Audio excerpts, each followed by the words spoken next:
Govorit ćemo o sportskoj opremi. Oprema najpoznatijih svjetskih proizvođača poput Nikea i Adidasa teško je dostupna za klubove iz regiona. Zbog toga je većina prinuđena uzimati dresove lošije kvaliteta i od manje poznatih marki.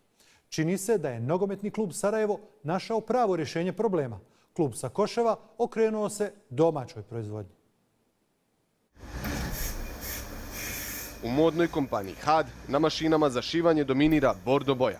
To je zato što se tu proizvodi sportska oprema za nogometni klub Sarajevo.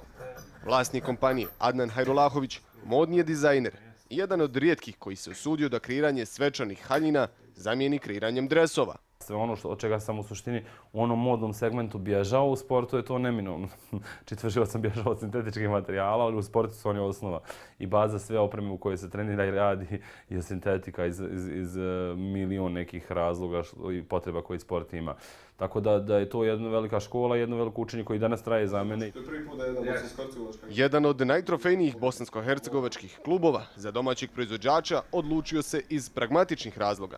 Zaista su veliki problemi bili kada je u pitanju saradnja sa proizvođačima sportske opreme, odnosno bilo je uvijek previše problema oko rokova, oko cijena, oko dostupnosti određene robe i nakon eksperimenata sa jednom ili dvije kompanije nekako smo sjeli i zaključili u biti da bi nama najoptimalnije bilo da napravimo neki dogovor sa nekom lokalnom kompanijom u Bosni i Hercegovini.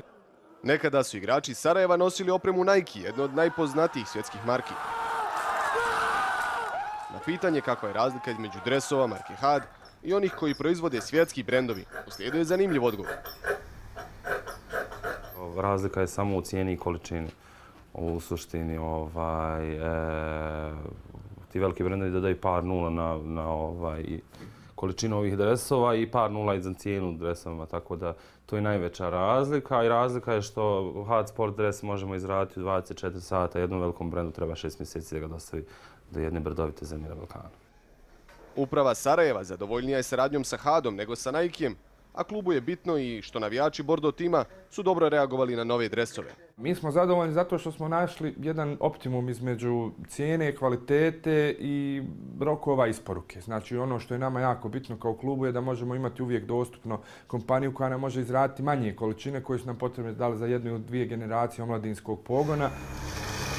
Koliko je ovaj vid saradnje dobar i za domaću privredu govori i podatak da kompanija HAD širi svoje proizvodne kapacitete, kao i da je u odnosu na prije 2 godine potpuno promijenjen smjer poslovanja. Mi smo preokrenuli ritam naše proizvodnje i u suštini danas 97 ili 8% našeg rada je HAD Sport, što znači da u suštini to nas je na neki način definisalo i opredijelilo i dalo nam neku smjernicu kom put se treba razvijati.